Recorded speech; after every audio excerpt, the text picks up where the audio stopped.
Exercise Physiology for the Clinical Master's Program, PT 9640. This will be a review of physiology, basic physiology, with specific emphasis on practical application for training of workers and athletes.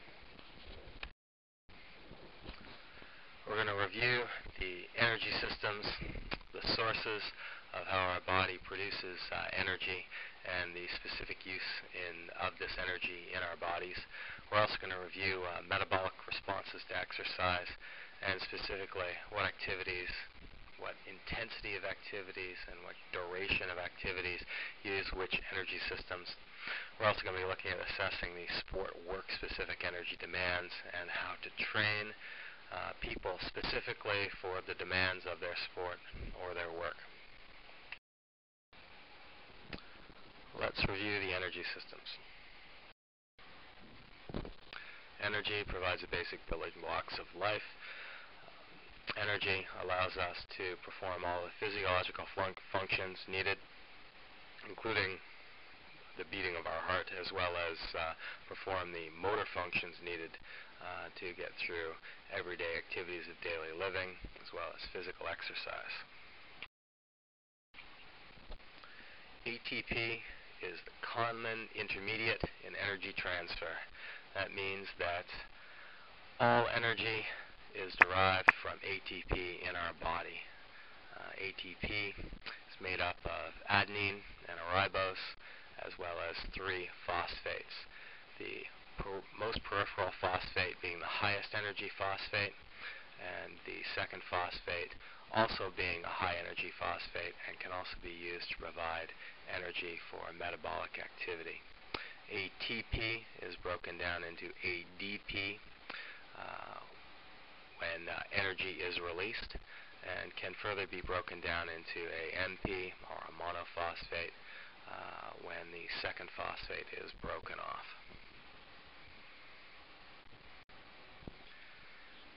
ATP is derived from food substances. Food is broken down into its component parts and then helps create ATP. ATP is then broken down into ADP, and the resultant energy created by the breaking off of a phosphate is used to perform metabolic activities such as muscle contraction. Food substances are broken in intermediate steps into ATP using several different processes in the body until finally it is broken down into its component parts of CO2 and H2O.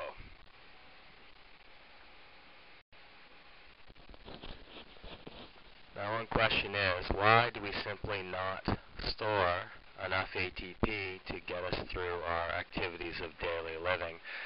Rather, instead, we need to constantly create ATP in order to meet the demands that our body places on us during the day. And the simple reason for this is the sheer molecular weight of ATP. In order to get through an average day, an average person would need to cart around almost 22 kilos worth of ATP, and that would affect our ability to perform a lot of our activities of daily living, and certainly not be the most efficient means of providing energy.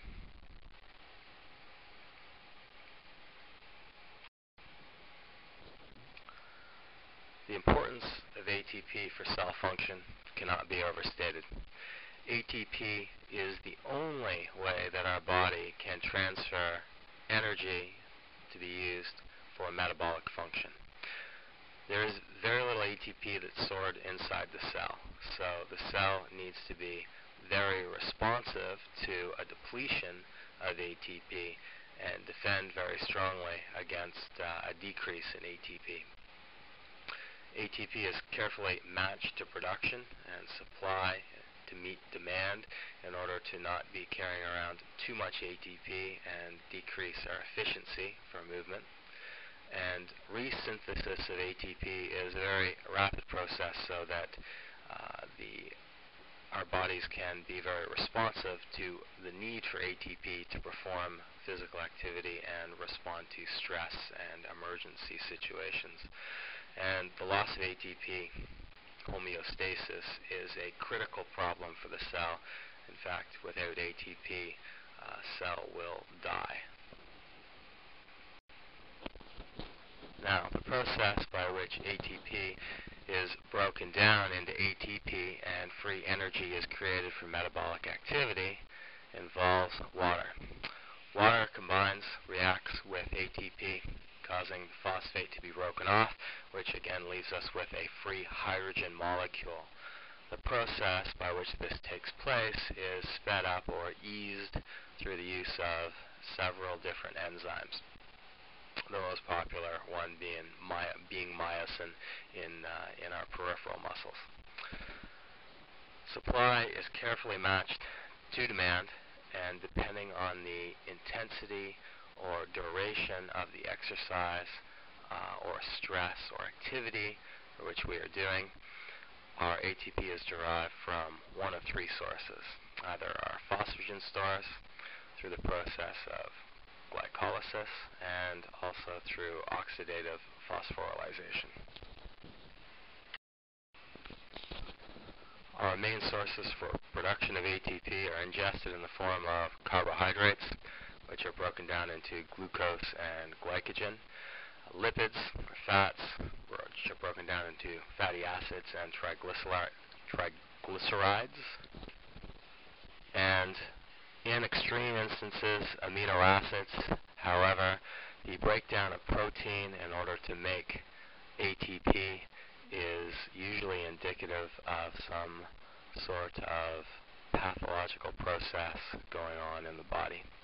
95 to 100% of the total energy production is a mixed fuel, which is a balance of carbohydrates and lipids, and this depends on exercise intensity.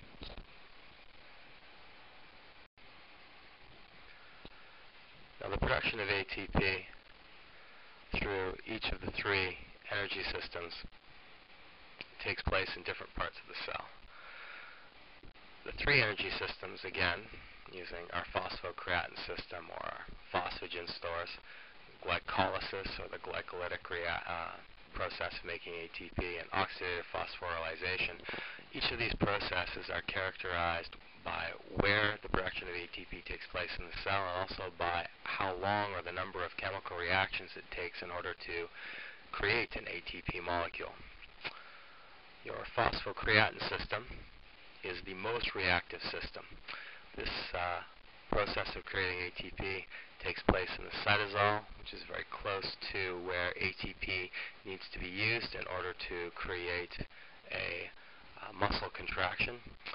And the process of ATP, when using your phosphocreatine stores, takes one reaction only. It is a very fast, a very responsive way of creating ATP. Second process of creating ATP, or glycolytic system, this process also takes place in the cytosol. It takes about 10 reactions in order to produce ATP through this system. So again, it's a moderately reactive process for making ATP. Now, the oxidative phosphorylation system takes place in the mitochondria, which places one added step to transporting the ATP out of the mitochondria so it's available to be used for instance, a muscle contraction. As well, it takes significantly more than 10 reactions in oxidative phosphorylation and also requires oxygen in order to create ATP. So this is the least responsive of our energy systems for creating ATP.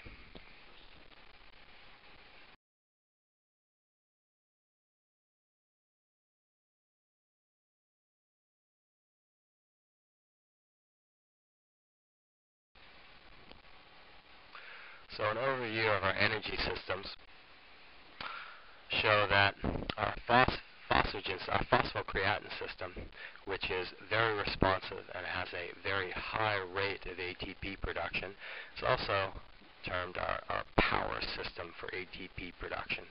It takes place, production takes place in the cytosol, and the important thing to note is that no oxygen is required in order to create ATP using our phosphocreatine system. Our glycolytic system, which is also moderately responsive with a moderate rate of ATP production, is often termed our speed system, our speed energy system, creation system, and no oxygen is required for our glycolytic production of ATP as well. Finally, we have our oxidative system, or our endurance system for creating ATP, which is a lower rate of ATP production for a long period of time. It takes place in the mitochondria, so that there's an extra step for ATP transport out of the mitochondria to where it is needed, and this process is entirely hingent upon the availability of oxygen.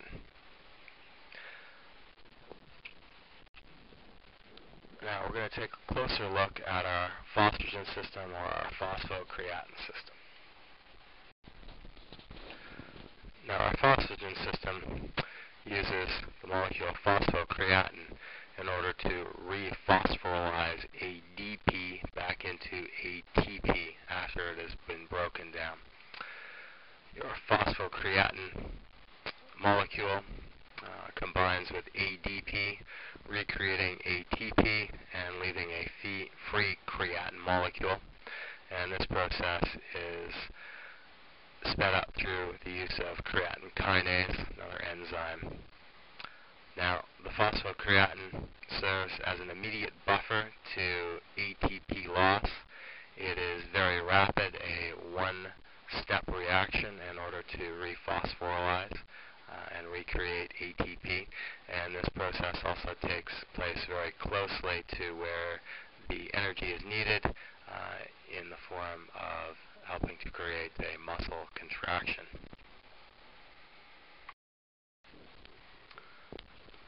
The phosphagen system is very responsive. It has a high rate of ATP production, but it is very limited in its capacity. There's approximately 100 millimoles per kilogram of dry weight of ATP and phosphocreatine in a muscle, and the rate of utilization of this phosphocreatine is very low at rest. However, with intense exercise, with intense stress, there is a 100-fold increase in the rate of usage of the phosphocreatine, and with intense exercise, the stores of phosphocreatine are depleted in less than 10 seconds.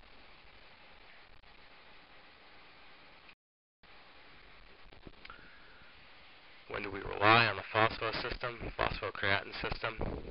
During rest to work transitions, when moving from a state of relative inactivity, such as sitting, to walking, or more importantly, moving from walking to a run, or moving from walking into running up a set of stairs.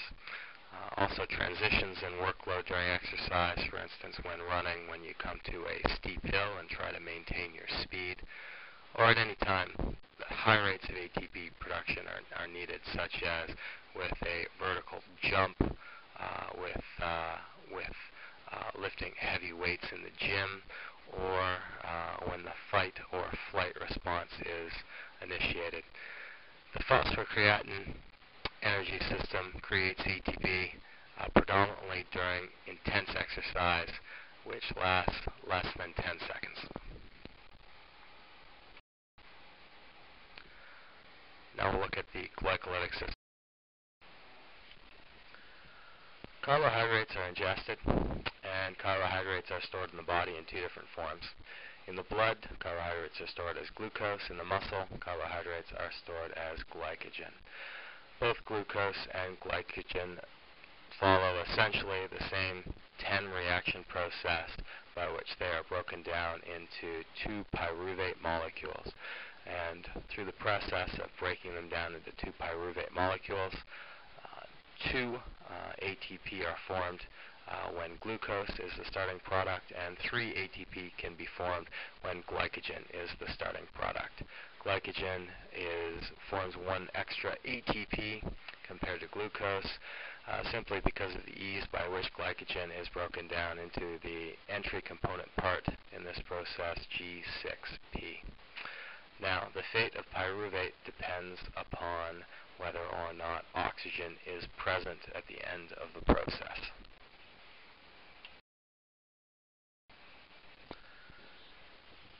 If oxygen is present at the end of the process, then pyruvate is entered into the oxidative phosphorylation phase of ATP production after going through an intermediary step called the acetyl-CoA phase.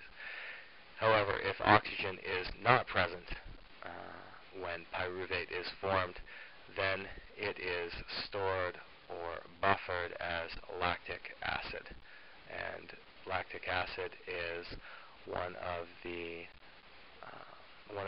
molecules which seems to negatively affect our ability to perform exercise or perform work. Now, why is lactic acid a problem? Well, lactate is used to combine with the free hydrogen ions, which are very acidic, and used in order to buffer the acidity that happens with ATP production with glycolysis in the absence of oxygen. Now, when muscle pH goes down or becomes more acidic, then this results in metabolic inhibition. You get decreased enzyme activity. You get decreased oxygen drop-off at the cell, and all of these cause inhibition of the contractile properties of a muscle, which, end result, causes a decrease in the ability to perform work. We rely on our glycolytic system when moderate to high rates of ATP are required for a moderate duration of time. For instance, the 400-meter race is the classic example of the glycolytic system, use of the glycolytic system, as well as squash or tennis, hockey shifts, any kind of interval work where a high level of activity is taking place followed by a short period of rest.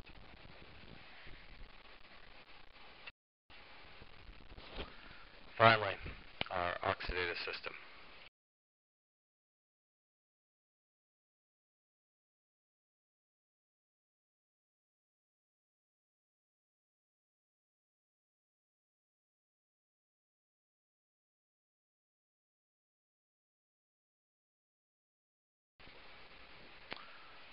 Our oxidative system of ATP production takes place inside the mitochondria. It requires oxygen in order to create ATP. If oxygen is not present, then the molecule pyruvate needed in order to start the process of oxidative phosphorylation is shuttled and buffered as lactic acid and is not available in order to go through this process. This allows further breakdown of the carbohydrate molecule after it already has gone through the glycolysis process of ATP production. Also, this is the only process of ATP production which allows the breakdown of fatty acids and amino acids. There are three stages to the oxidative energy system. Pyruvate is broken down further through the acetyl-CoA phase. Acetyl-CoA is then oxidized in the Krebs cycle, and ATP is then formed through the process of the electron transport chain.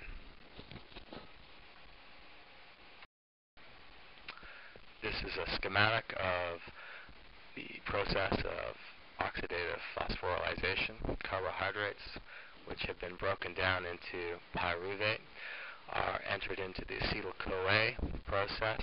Acetyl-CoA can also be derived from lipids and proteins. Acetyl-CoA enters into the Krebs cycle, is cycled through twice, creating NADH and FADH. These molecules are then filtered through the electron transport chain, whereby the hydrogen ions help create ATP as the end result, and carbohydrates are finally broken down into hydrogen and carbon dioxide in the presence of oxygen.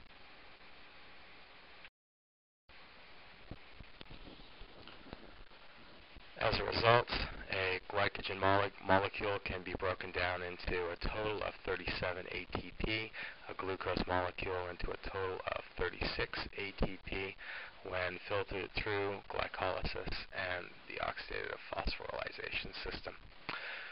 Oxidative phosphorylation production of ATP predominates primarily during exercise, lasting more than 2 minutes. This is more of our endurance exercise or activities. This creates a moderate rate of ATP production and a significantly higher yield of ATP per unit of carbohydrate that is going into our body compared to simply carbohydrates being broken down through glycolysis. In comparison, a fat molecule can be broken down into 129 ATP from the oxidative system. However, the speed at which these ATP can be formed is much slower as compared to the rate of carbohydrate breakdown.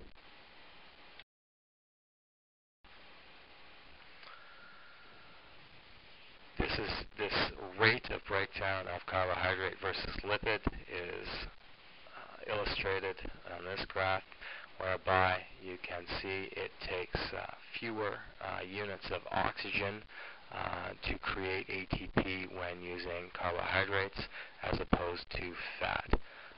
So when there is a demand for ATP when under stress or during exercise, in exercise situations, oxygen is used more conservatively when creating ATP from carbohydrates, and carbohydrates are the body's choice for fuel production when exercising at a moderate or heavy rate.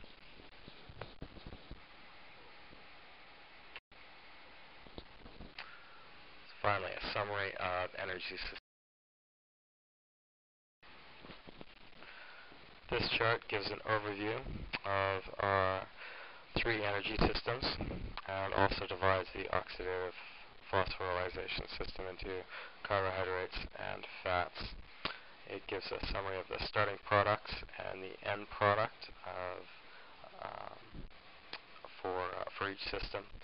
Gives us a rate of ATP yield and also gives us a number of ATP per unit of starting substrate.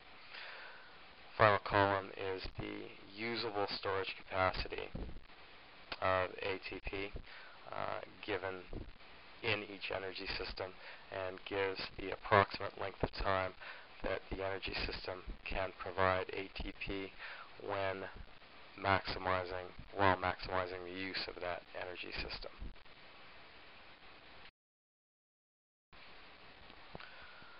Finally, a schematic of how amino acids, glucose, and free fatty acids are broken down into ATP using oxidative phosphorylation.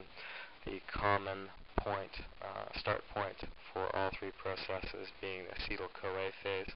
Glucose, or carbohydrates, are the only molecule able to be broken down through glycolysis, and your phosphocreatine system is not shown in this diagram.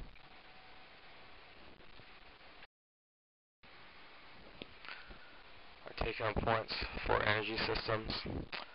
Columns rows 1 and 2 summarize what we have already talked about. Row 3 indicates the muscle fiber types that are primarily recruited when using each specific energy system for ATP production.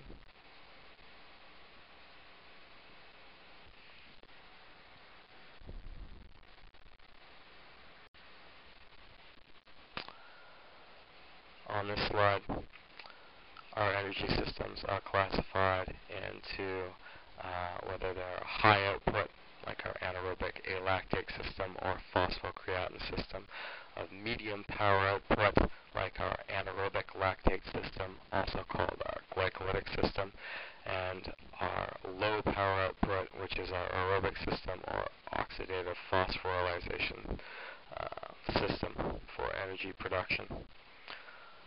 We indicate our time to fatigue, and in the sixth row we see a breakdown of utilization for energy systems for a maximum exercise lasting 10 seconds, which predominantly uses our anaerobic alactate system or phosphocreatine system. Whereas by the time we reach 10 minutes of maximal exercise, we are using less than 1% of our anaerobic alactate system, and we are using predominantly 90% of our aerobic system or oxidative phosphorylation system.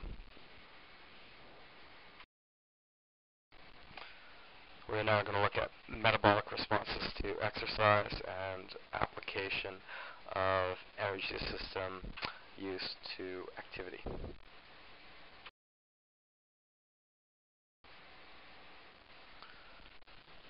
ATP resynthesis, or the recreation of ATP from ADP, is a balance between intensity of the activity that we are performing and the duration that we need to perform it.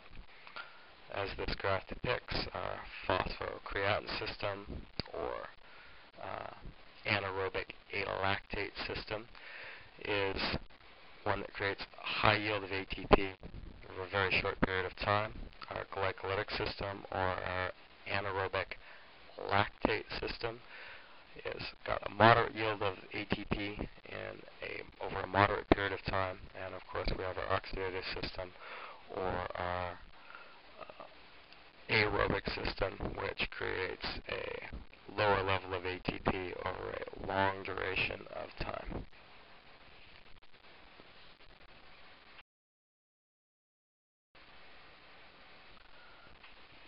In terms of the breakdown of which energy system we use for which duration of exercise, we have a breakdown of activity from lasting in between 10 seconds to over 60 seconds, and this gives you a percentage of use of our non-oxidative energy systems like our phosphocreatine system and our glycolytic system compared to the use of our oxidative system.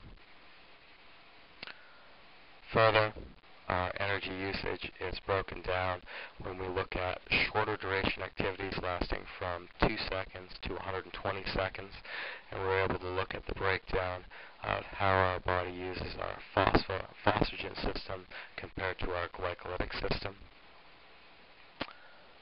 One of the key points in time to look at is the 10 seconds of maximal exercise. At 10 seconds, our phosphocreatine system or anaerobic alactate system has already dropped below 50% of our total energy production.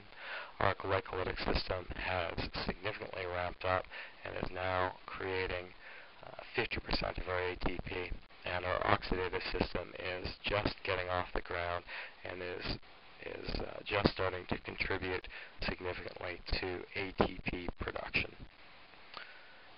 In terms of our longer duration exercise, by the time we get to 10 minutes of exercise, we are using almost entirely our oxidative system or our anaerobic system for ATP production.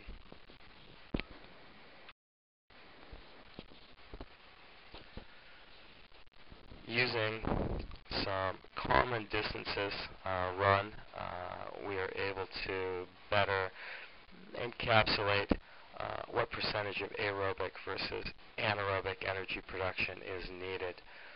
These are a list of the world record times as of the year 2000. Some of these times have been significantly lowered in Beijing this year. However, the percentage of the aerobic versus anaerobic systems for energy production will not have changed that significantly. So for our very short duration races, they are predominantly an anaerobic energy production system.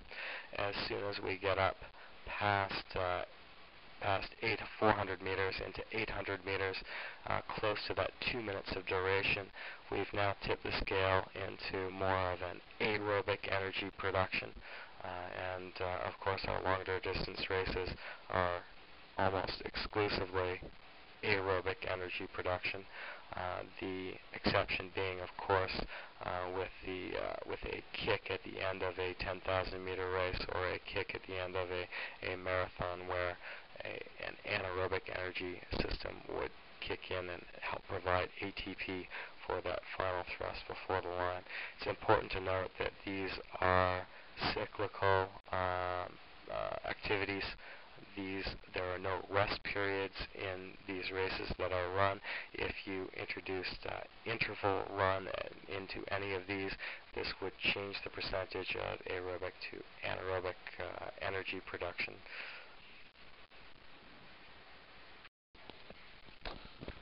So based on the length of the activity to be performed, we can identify how we want to train someone in order to perform their activity better.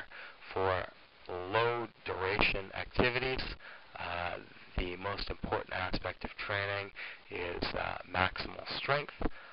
When we start to get into moderate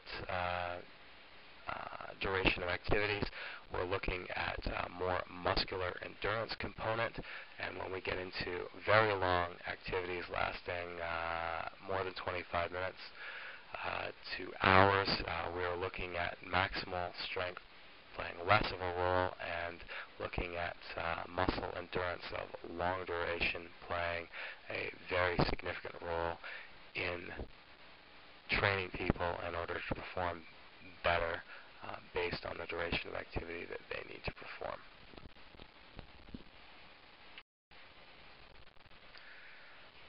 Specificity of training based on duration is a concept developed in Eastern Europe and was perfected in both Europe and North American labs throughout the 60s, 70s, and 80s. Simply speaking, the physiological demands of an activity were used to define the training zones so that the energy system that was most responsible for creating ATP could be most challenged and therefore react positively and create more ATP as a result of placing it under stress.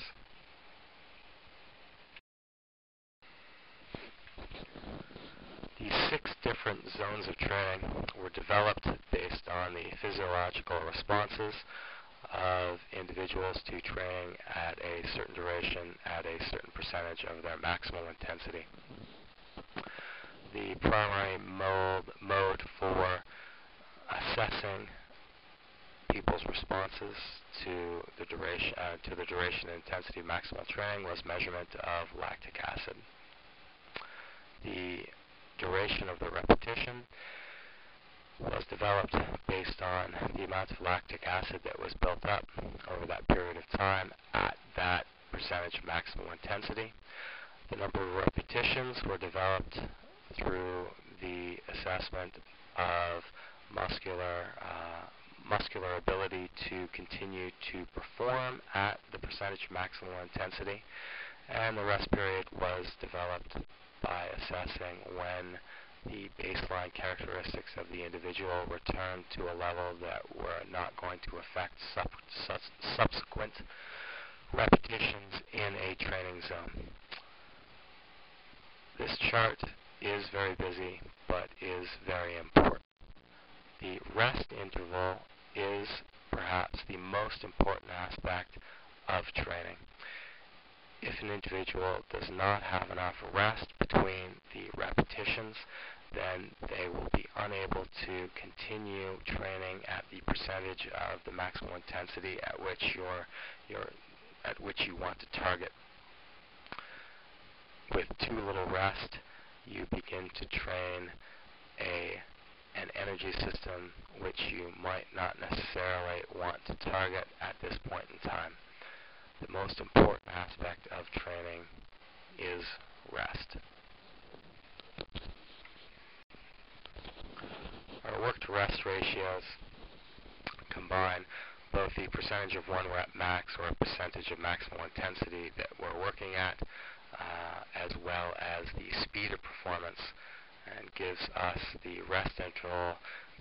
minimal rest interval that we need in order to continue to work at the prescribed intensity.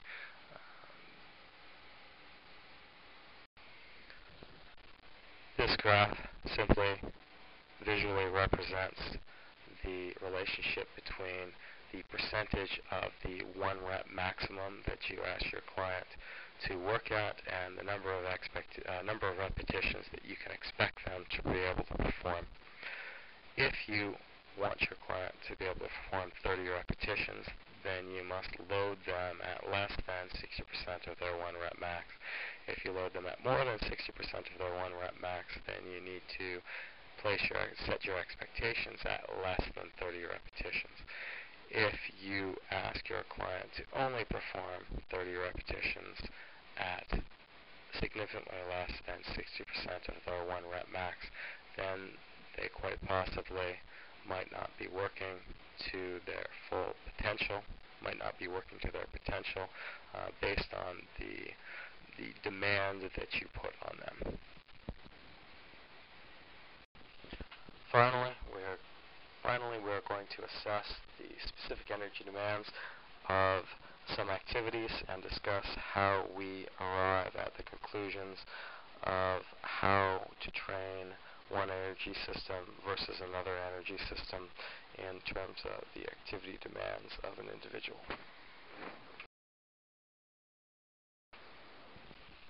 In assessing the specific demands of a task, it is necessary to examine the physical requirements of the task, take a look at the time-motion analysis of the task, and also look at the physiological demands of that specific task.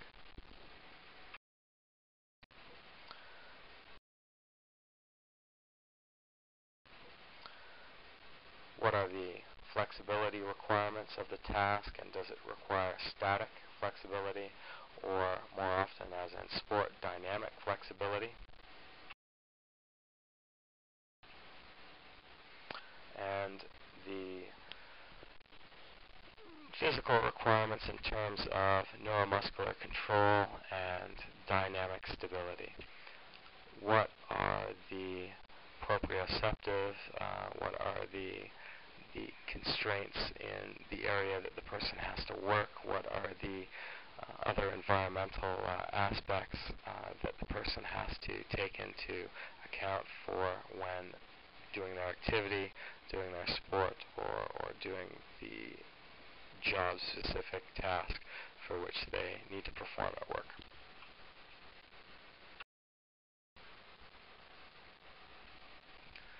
Now, in the assessment of the requirements of the task, often a time-motion analysis can be done. In the industrial environment, for instance, on an assembly line, the time-motion analysis can be performed and can be measured. How many pieces have to be moved in a certain period of time, how much walking is involved for that particular task on the line, how much weight is needed to be moved from the floor to the line, or from one part of the line to another part of the line, how much wrist movement is needed, how much elbow flexion, how much shoulder flexion is used. In a cyclical activity or continuous activity, the performance time indicates the energy system which is involved.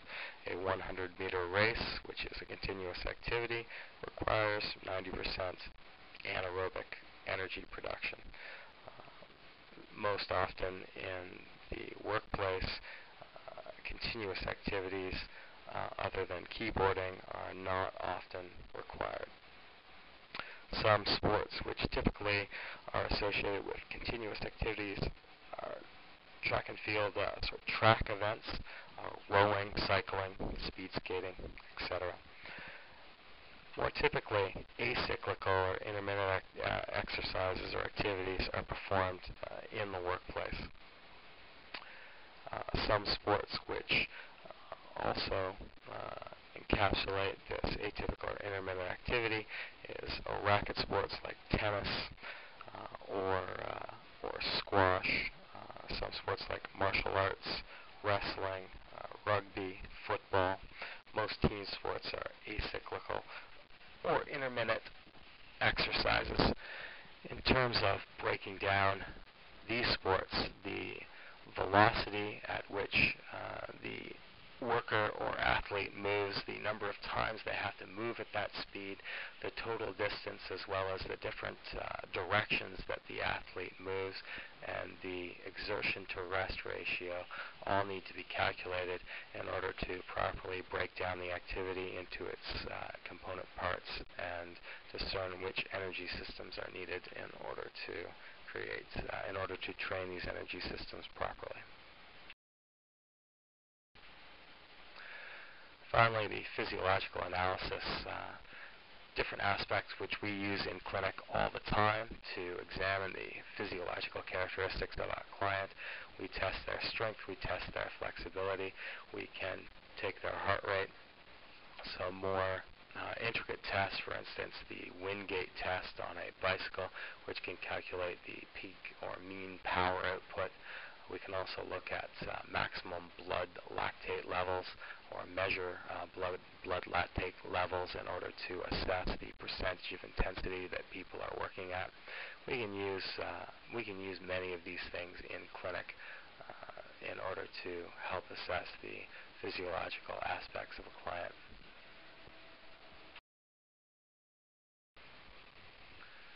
Out in the field or even in the clinic, we can use several non-technical tests in order to assess someone's physiological capacity. For your aerobic power test, you can use a beep or a Leger test, which is often a 20 or a 40-meter interval test, which can be used often by team sports such as rugby and soccer. Anaerobic power tests such as the jump and reach or the 40-meter dash can be used to assess that power aspect, and your glycolytic system can be tested using 400-meter runs or interval work at 30 seconds. As well, as mentioned, we assess strength and flexibility on field as well. Now, the take-home points from our task analysis: you need to know your energy systems and what their relative contributions are given the duration and intensity of the tasks at which you're asking your clients to perform. You need to identify what the weakest link or the limiting factor is in your client's ability to perform a specific activity. And in order to identify the weakest link, you need to break down the activity into its specific demands, its physical requirements, the time motion analysis in order to identify the specific intensity, duration, number of repetitions of an activity, and you can also use physiological analysis in order to assess strength and aerobic and anaerobic power.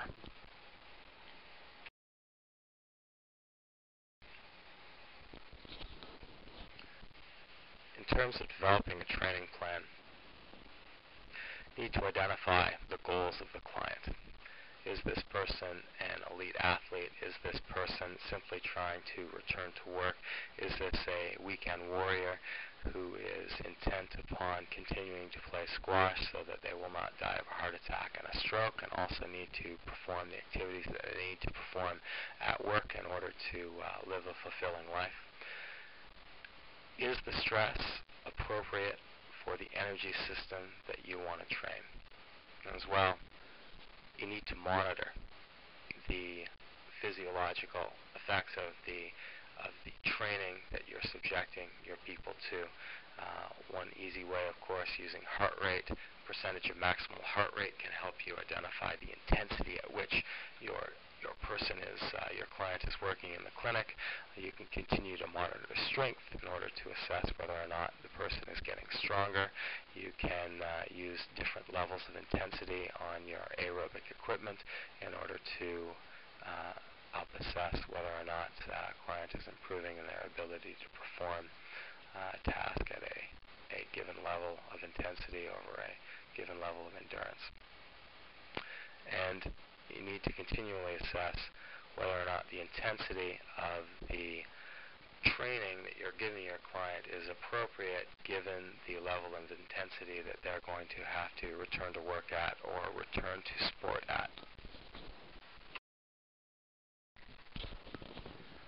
We are now going to use a sport example in a case in order to help illustrate how a task can be analyzed, the energy systems, assess the contribution of each energy system to a task, and assess the metabolic responses to the intensity and duration of performing certain tasks. Here we have a squash player that is recovering from a grade 2 MCL tear in their knee. They are 6 weeks post-injury, have attempted to maintain a good cardio base and strength training for their legs, and is now ready to return to sport-specific training.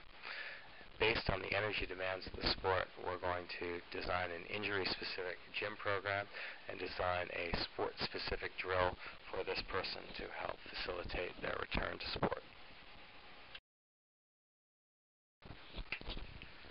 So, breaking down the activities required in order to play squash, realize it's an intermittent exercise. Looking at time motion analysis of several squash players, the exertion to rest ratio is approximately 3 to 1. During any one rally in a squash game, 15 lateral lunges are required, 9 forward lunges, 6 backward lunges, and 1 maximal lunge to reach a shot just out of reach. The physiological profile of a squash player while they're playing is they work approximately at 84% of their VO2 max during a match. They are working at 91% of their maximal heart rate, and they are carrying approximately 2.9 millimoles of lactic acid. More than 3 to 3.5 millimoles of lactic acid starts to severely affect your ability to perform activity. So squash players are working very, very close to their lactate threshold. In order to train a squash player in a sport-specific manner, the most important aspect is to maintain the highest level of aerobic activity without crossing over into that anaerobic threshold. We need to maintain the squash player's level of activity at its highest point without going into oxygen debt or starting to accumulate enough lactic acid that negatively affects performance. Predominantly, we're looking at training of fast-twitch muscle fiber. We're looking at peripheral muscle specificity, especially in terms of the swing. We're also looking at good core strengthening and good lower extremity muscle strength from an endurance and power aspect. This is not an anaerobic glycolytic activity, as we are looking at trying to maintain a high level of activity for significantly longer than 2 minutes.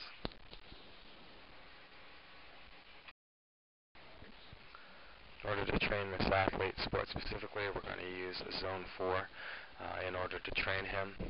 Please recall a slide earlier on this presentation which outlined the 6 zones of training. We're going to do a squash court suicide, which involves change in direction, lots of stopping and starting. He's going to do the suicide for 3 minutes at 70% of his maximum speed. He's going to do 4 repetitions of this suicide with a 3-minute rest between each repetition. He's going to do this activity 3 times a week. During the second week, he's going to decrease his rest ratio to 150 seconds. As you recall, performance starts to be negatively affected when you build up more than about 3.5 to 4 millimoles of lactic acid in your system. By working him at this intensity, this is going to challenge his body to accommodate to more than 4 millimoles of lactic acid while he is performing the activity.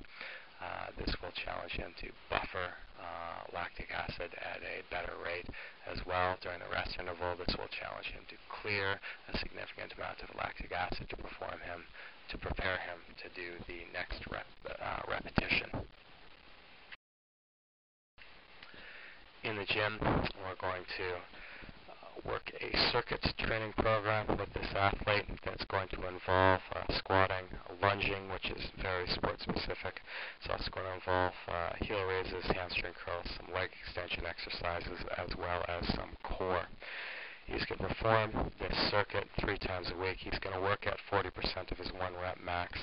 He's going to perform each of the exercises for 90 seconds with a 30-second rest between each exercise. At the end of the circuit, he'll rest for 2 minutes, and he'll do 3 sets of this circuit in total.